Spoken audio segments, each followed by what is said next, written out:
Good morning students. आज की class में मैं आप लोगों को गोपाल कृष्ण गोखले के शिक्षा संबंधी विचार और उनका मूल्यांकन पढ़ाऊंगी। गोपाल कृष्ण गोखले एक उदारवादी विचारक थे और अंग्रेजी शासन के छत्र छाया में भारत के वो सामाजिक, आर्थिक और राजनीतिक विकास की कल्पना करते थे। ये बात हम कर चुके थे।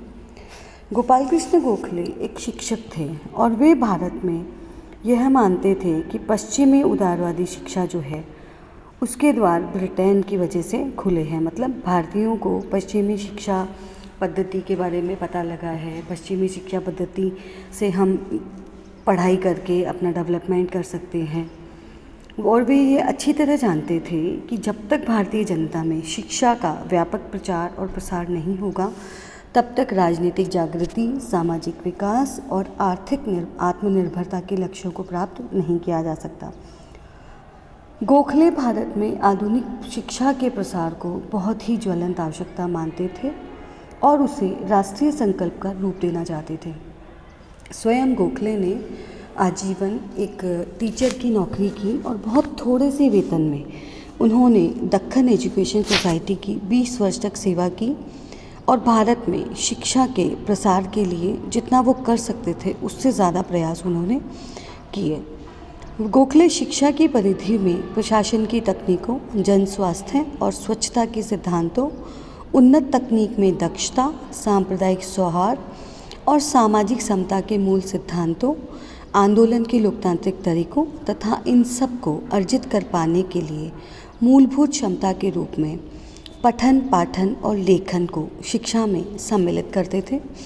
गोखले अनिवार्य और निःशुल्क प्राथमिक शिक्षा की बात करते हैं। उनका कहना था कि प्राथमिक शिक्षा को सभी के लिए अनिवार्य किया जाना चाहिए और ये जो प्राथमिक शिक्षा है यह कैसी होनी चाहिए? निःशुल्क होनी चाहिए, क्योंकि भारत में गरीबी बहुत ज़्यादा थी और गरीबी बहुत ज़्यादा थी इस वजह से सभी लोगों के बच्चे स्कूल में पढ़ने नहीं जा सकते थे। इसके लिए वे राज्य से अपेक्षा करते थे कि वह भारत के हर गांव में शिक्षा के साधन उपलब्ध कराएं। लेजिस्लेटिव काउंसिल के अपने पहले बजट भाषण में उन्होंने भारत की शिक्षा की स्थिति पर चिंता प्रकट करते हुए कहा कि यह एक दुखद तथ्य है कि हमारे प्रत्येक 10 में से 9 बच्चे अज्ञान और अंधकार में बड़े हो रहे हैं। हमारे प्रत्येक 5 गांवों में से 4 गांव ऐसे हैं जिनमें कोई विद्यालय नहीं है। पिछले अनेक वर्षों से शिक्षा पर किया जाने वाला हमारा व्यय नगण्य रहा है। इसके विपरीत इंग्लैंड में स्कूल जाने की आयु वाले प्रत्येक बालक के लिए स्कूल जाना अनिवार्य है तथा शिक्षा का सरकारी व्यय पिछले 15 वर्षों में लगभग 3 गुना बढ़ गया है। इस प्रकार गोखले हमारे देश में प्राथमिक शिक्षा के लिए समुचित साधन उपलब्ध करवाए जाने के पक्ष में थे। उन्होंने यह सुझाव दिया कि शिक्षा को प्रांतीय विषय की अपेक्षा केंद्रीय विषय माना जाना चाहिए, क्योंकि वित्तीय साधन अत्यंत सीमित होने के कारण प्रांत शिक्षा पर समुचित व्यय नहीं कर पाते और इसीलिए गोखले ने सरकार से लगातार यह मांग की कि प्राथमिक शिक्षा को देश में निःशुल्क बनाए जाने के लिए जल्दी से जल्दी प्रयत्न किए जाएं और धीरे धीरे शिक्षा को अनिवार्य बना दिया जाए। उन्होंने शिक्षा के क्षेत्र में बालक और बालिकाओं के मध्य के भेदभाव को उचित नहीं माना और वे दोनों की समान शिक्षा के महत्व की बात करते हैं। गोखले अच्छी तरह से जानते थे कि केवल हम सरकारी प्रयत्नों पर निर्भर रहेंगे तो शिक्षा के उद्देश्य को अर्जित नहीं किया जा सकता। इसीलिए उन्होंने शिक्षा के क्षेत्र में स्वैच्छिक प्रयत्नों को बहुत महत्व दिया और औद्योगिक क्षेत्रों में उद्योगपतियों पर यह दबाव डाला कि वह शिक्षा के लिए जितना हो सके उतना अनुदान दें। गोखले ने शिक्षा के व्यवहारिक पक्षों पर ध्यान देते हुए सुझाव दिया कि प्रारंभ में केवल बालकों की शिक्षा अनिवार्य की जा सकती है, धीरे धीरे बालिकाओं को भी अनिवार्य शिक्षा की परिधि में लाया जा सकता है और अनिवार्य शिक्षा की अवधि को 6 से 10 वर्ष की आयु तक के 4 वर्षों के लिए सीमित किए जाने का भी उन्होंने सुझाव दिया। उन्होंने कहा कि अनिवार्य शिक्षा के लिए किए जाने वाले व्यय का राज्य और स्थानीय निकायों द्वारा 3/4 और 1/4 के अनुपात में वहन किया जाना चाहिए। साथ ही उन्होंने यह भी सुझाव दिया कि गृह विभाग के अधीन शिक्षा के लिए स्वतंत्र सचिव की नियुक्ति की जानी चाहिए और वायसराय की परिषद में शिक्षा का स्वतंत्र प्रभाव रखने वाले एक सदस्य को सम्मिलित किया जाना चाहिए। इस प्रकार गोखले प्राथमिक शिक्षा को अनिवार्य और निःशुल्क बनाए जाने के लिए पूरी तरह से प्रतिबद्ध थे। उन्होंने इस शिक्षा को अनिवार्य और निःशुल्क बनाए जाने के लिए सुप्रीम लेजिस्लेटिव काउंसिल में एलिमेंट्री एजुकेशन का बिल भी प्रस्तुत किया, लेकिन सुप्रीम लेजिस्लेटिव काउंसिल में इस बिल को समर्थन नहीं मिला और गोखले का यह अभियान भी खारिज हो गया। गोखले ने अनिवार्य शिक्षा के महत्व को स्पष्ट करते हुए कहा, प्राथमिक शिक्षा जनसामान्य के लिए केवल लिखने पढ़ने की क्षमता से अधिक महत्व रखती है और उनके लिए इसका अर्थ है जीवन की श्रेष्ठता और उच्चतर जीवन स्तर। इसके द्वारा व्यक्ति को नैतिक क्षमताओं और आर्थिक दक्षता में वृद्धि होती है और इससे पूरे समुदाय की बौद्धिकता का स्तर बढ़ता है। इसी प्रकार गोखले ने तकनीकी शिक्षा के महत्व को प्रतिपादित करते हुए कहा कि भारत में औद्योगिक और आर्थिक विकास की स्थापना तकनीकी शिक्षा के माध्यम से ही हो सकेगी और भारत में तकनीकी शिक्षा के प्रसार को आगे बढ़ाने के लिए उन्होंने एक आयोग के गठन की भी मांग की। गोपाल कृष्ण गोखले की धारणा थी कि सरकारी बजट में अधिशेष की राशि को तकनीकी शिक्षा के प्रसार पर व्यय किया जा सकता था। उन्होंने सरकार द्वारा कृषि के क्षेत्र में अनुसंधान, प्रयोग और शिक्षण के लिए 20 लाख रुपए का अनुदान दिए जाने की बात कही। इस प्रकार उन्होंने भारत में औद्योगिकरण के विकास के लिए तकनीकी शिक्षा के प्रसार को महत्व दिया। इसके साथ में गोखले भारत में उच्च शिक्षा के प्रसार को भी बहुत आवश्यक मानते थे। उनका कहना था कि उच्च शिक्षा के व्यापक अवसर प्राप्त करके ही भारतीय युवक उदारवादी परंपराओं से परिचित होंगे और अपने अधिकारों और दायित्वों के विषय में भी जागरूक होंगे। गोखले विश्वविद्यालयों की स्वायत्तता के महान समर्थक थे और उन्होंने विश्वविद्यालयों की स्वायत्तता को सीमित करने और उनमें सरकारी हस्तक्षेप को बढ़ाने के प्रत्येक सरकारी प्रयास का दृढ़तापूर्वक विरोध किया। गोखले भारत में शिक्षा के व्यापक प्रचार प्रसार को राष्ट्र निर्माण के प्रयत्नों की अनिवार्य एवं पूर्व शर्त मानते थे। उनका कहना था कि शिक्षा नागरिकों को न केवल दक्ष बनाती है बल्कि उनमें चेतना और चारित्रिक गुणों का विकास कर उन्हें व्यक्तित्व के विकास के अवसर सुलभ कराती है। वे भारत में फैले हुए अज्ञानता के अंधकार को मूलतः दूर करना चाहते थे और वही उनका कहना ये था कि केवल हमें सरकार के भरोसे नहीं रहना है बल्कि स्वैच्छिक संगठनों और सरकार दोनों को मिलकर प्रयास करने चाहिए, जिससे भारत में प्राथमिक, तकनीकी और वैज्ञानिक शिक्षा और उच्च शिक्षा की स्थापना की जा सके। उन्होंने कहा, करोड़ों बालकों का कल्याण जो कि शिक्षा के मानवोचित प्रभाव में लिए जाने के लिए प्रतीक्षा कर रहे हैं हम पर निर्भर करता है। व्यक्ति की दक्षता में वृद्धि, बुद्धिमत्ता के सामान्य स्तर में वृद्धि तथा समुदाय के एक बड़े हिस्से में चारित्रिक दृढ़ता को सुनिश्चित किया जाना शिक्षा के बिना संभव नहीं है और वास्तव में हमारे देश का पूरा भविष्य ही शिक्षा पर पूर्णतः निर्भर है। इस प्रकार गोखले ने अपने विचारों के माध्यम से शिक्षा की महत्व को दर्शाया, साथ ही आजीवन उन्होंने एक शिक्षक बनकर भारत की सेवा की।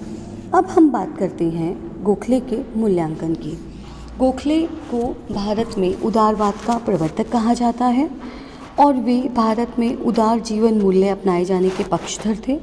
सरकार की नीतियों के प्रति असंतोष और जो रोष था उसकी अभिव्यक्ति वे संवैधानिक साधनों के माध्यम से करते हैं तथा सरकार को भी देश का शासन विधि के शासन की मान्य परंपराओं के अनुरूप तथा जनता के कल्याण को सर्वोपरि मानकर करना चाहिए। इस प्रकार गोखले उदारवाद की भावना में जाति और संप्रदाय की पूर्वाग्रहों से मुक्ति तथा मानव मात्र के प्रति अडिग समर्पण की भावना से ग्रस्त थे।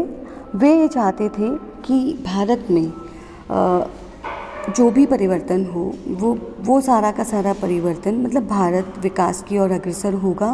विकास की ओर अग्रसर होने के लिए यह ज़रूरी है कि हम क्या करें कि हम भारत में जो फैली हुई अज्ञानता है, असमानता है, अंग्रेज़ों के द्वारा जो अन्याय किए जा रहे हैं उनको दूर करने के लिए हम अंग्रेज़ों के द्वारा जो संवैधानिक साधन बताए गए हैं उन संवैधानिक साधनों का प्रयोग करें और उन संवैधानिक साधनों का प्रयोग करके भारत में राजनीतिक जागृति लाई जाए, सामाजिक जो कुरीतियाँ हैं उनको दूर किया जाए और सामाजिक कुरीतियों को दूर करके जो पश्चिमी उदारवादी मूल्य हैं उन पश्चिमी उदारवादी मूल्यों को भारतीय शासन में सम्मिलित किया जाए।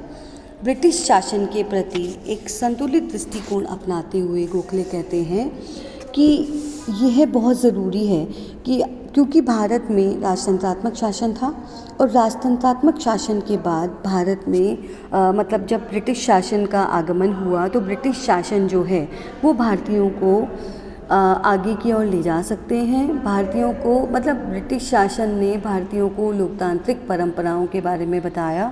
लोकतांत्रिक परंपराओं के साथ साथ भारत में जो संवैधानिक विकास है उस संवैधानिक विकास के बारे में बताया। भारतीय जो इससे जागरूक नहीं थे वो इस प्रकार की राजनीतिक व्यवस्था के अभ्यस्त नहीं थे। अंग्रेज़ों ने उसके लिए बहुत कोशिश की और भारत में एक तरह से आधुनिकता का सूत्रपात उन्होंने किया। वे उग्रवादियों के जो आग्रह थे या उग्रवादियों के जो शासन थे उनसे सहमत नहीं थे। साथ ही जो ब्रिटिश शासन के दोष थे उन दोषों से भी उन दोषों को भी समय समय पर उन्होंने उजागर किया और उनका शासन ने जो प्रतिगामी या जनता के हितों के विपरीत कानून बनाए उनका भी उन्होंने विरोध किया। लेकिन फिर भी ब्रिटिश शासन के विरोध की उनकी शैली भावुकता पर नहीं अपितु सुदृढ़ तर्कों, ठोस तथ्यों और जनता के कल्याण के प्रति प्रतिबद्धता पर आधारित थी और वो ये जानते थे कि ब्रिटिशर्स के सहयोग के साथ ही भारत क्या कर सकता है, अपना विकास कर सकता है। अगर ब्रिटिश सरकार का सहयोग नहीं होगा तो भारतीय अपना डेवलपमेंट नहीं कर पाएंगे।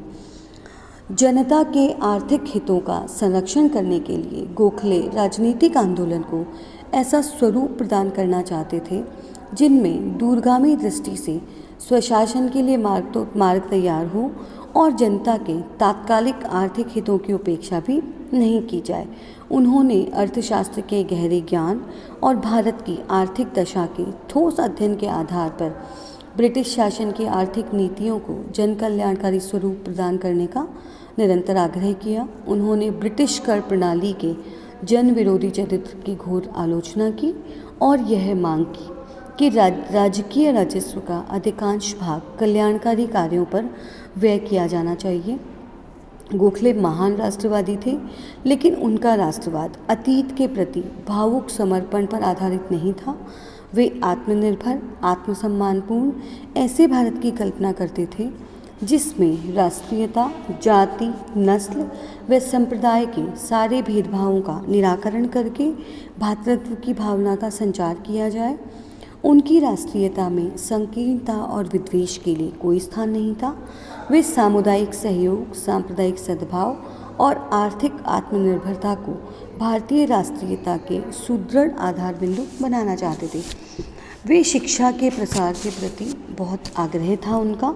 वे भारत में शिक्षा के प्रसार के प्रति चेतना जागृत करने और उसके लिए उपयुक्त वातावरण बनाने में महत्वपूर्ण योगदान उनका था। गोखले ने यह महसूस किया कि भारत में शिक्षा के प्रचार प्रसार के द्वारा ही लोगों में चारित्रिक क्षमताओं का विकास किया जा सकता है तथा उन्हें सार्वजनिक कार्यों के लिए आवश्यक प्रशिक्षण दिया जा सकता है। तकनीकी व वैज्ञानिक शिक्षा के प्रसार के द्वारा उन्होंने एक उन्नत और विकसित भारत का स्वप्न देखा। राजनीति के आध्यात्मिकरण की बात करते हुए गोखले राजनीति में नैतिक मूल्यों को स्थापित करना चाहते थे और उन्होंने राजनीति में साधनों की पवित्रता के विचार को महत्व दिया। उनके इस विचार से प्रेरित होकर ही गांधी जी उन्हें अपना राजनीतिक गुरु मानते थे। उन्होंने सर्वेंट्स ऑफ इंडिया सोसाइटी की स्थापना के माध्यम से इस दिशा में संस्थागत प्रयत्न किए। वे ऐसे समर्पित लोगों को प्रशिक्षित किया जाना आवश्यक मानते थे जो देश सेवा की उत्कट भावना से प्रेरित होकर एक धार्मिक कृत्य के रूप में जन सेवा के कार्य में पूरी तरह जुट जाएं।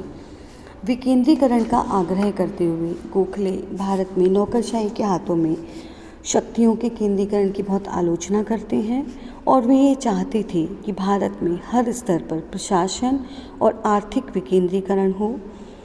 यह गोखले की राजनीतिक दूरदृष्टि थी कि उन्होंने उस समय लोकतांत्रिक विकेंद्रीकरण की जो रूपरेखा प्रस्तुत की वह आज भी भारत में पंचायती राज संस्थाओं के वैचारिक आधार के रूप में प्रस्तुत है। भारतीय स्वाधीनता आंदोलन और चिंतन को गोखले का अविस्मरणीय योगदान है। उनके विरोधी ये जरूर है कि उनके विरोधी और उनके आलोचक उनकी राजनीतिक शैली से सहमत नहीं थे। उन्हें दुर्बल उदारवादी कहा जाता था, लेकिन उनके विचारों के निरपेक्ष मूल्यांकन से यह स्पष्ट हो जाता है कि ब्रिटिश शासन के प्रति समर्थन की उनकी नीति में दुर्बलता नहीं, अपितु उनका राजनीतिक यथार्थवाद और देश की जनता के हितों को सर्वोपरि महत्व देने की प्रवृत्ति उत्तरदायी थी। गोखले के विषय में कहा गया है कि वे शासक और शासित दोनों के सच्चे मित्र थे। वे प्रवृत्ति से शांतिप्रिय और समझौतावादी थे, लेकिन वे ऐसे समझौते के समर्थक नहीं थे जो सिद्धांतों की बलि चढ़ाकर किया गया हो। ब्रिटिश जाति के प्रति प्रशंसात्मक दृष्टिकोण और उदारवादी मूल्यों ने उन्हें ब्रिटिश सरकार की दमनकारी नीति का प्रखर विरोध करने से कभी विचलित नहीं किया। ब्रिटिश जाति की सदाशयता में उनका विश्वास मानव मात्र के अनिवार्य सदाशयता में उनकी आस्था का ही परिणाम था। उनके मन में किसी के प्रति कोई विद्वेष नहीं था। वे बहुत ही अति के बुद्धिमान थे और वे प्रत्येक बात के अतिवादी आग्रहों के मध्य समन्वय बैठाना जानते थे। उनमें देशभक्ति और दक्षता का अद्भुत समन्वय था। उनकी त्यागवृत्ति और देशभक्ति संदेह से परे थी और इसी वजह से उनके राजनीतिक विरोधी भी उन्हें पूर्ण सम्मान और विश्वास प्रदान करते थे। कुल मिलाकर अगर हम देखें तो गोपाल कृष्ण गोखले एक ऐसे व्यक्तित्व के धनी थे जो भारतीय लोगों का विकास करना चाहते थे और भारतीय लोगों का विकास करने के लिए, भारत को आगे बढ़ाने के लिए, भारत को केवल राजनीतिक नहीं, राजनीतिक, आर्थिक, सामाजिक सभी क्षेत्रों में अंतर्राष्ट्रीय स्तर पर पहचान दिलाने के लिए बहुत ही ज़्यादा उत्सुक थे। और इसके लिए वे ये चाहते थे कि अनिवार्य शिक्षा का प्रसार हो, तकनीकी शिक्षा और उच्च शिक्षा भी यहाँ पर बढ़े, औद्योगिकरण बढ़े, राजनीतिक मूल्यों की स्थापना हो, राजनीति में नैतिकता को प्रश्रय दिया जाए, राजनीतिक संस्थाओं का विकेंद्रीकरण किया जाए, राजनीतिक संस्थाओं के विकेंद्रीकरण के साथ में शासन करने के जो कार्य हैं उनमें भारतीयों की सहभागिता को बढ़ावा मिले। और इन सब के लिए संवैधानिक साधनों का प्रयोग करते हुए गोखले ने आजीवन प्रयास किया और उनके प्रयासों के परिणाम स्वरूप धीरे धीरे भारत में राजनीतिक एकजुटता हुई। लोग आपस में एक दूसरे के साथ मिलकर कार्य करने लगे और जो स्वाधीनता का आंदोलन था उस स्वाधीनता के आंदोलन को महात्मा गांधी ने और गोखले के बाद आगे बढ़ाया। हाँ, उनके कुछ आलोचक अवश्य हैं, लेकिन आलोचना से ज़्यादा उनका जो दृढ़ विश्वास था, उनका जो व्यक्तित्व था वो अडिग था और वे भारत में एक सिस्टमैटिक और सांविधानिक सुधारों की मांग कर रहे थे। और उनका कहना भी यही था कि भारत में जो सुधारों की शुरुआत होगी या भारत में लोकतांत्रिक संस्थाओं की स्थापना होगी वो हम सीख लें एक बार। हमें अपना स्वशासन तो चाहिए, लेकिन हम अंग्रेज़ों के साथ में रहकर उस शासन को सीख सकते हैं, समझ सकते हैं और उसके बाद हम अपने शासन की बागडोर अपने हाथ में ले सकते हैं। धन्यवाद।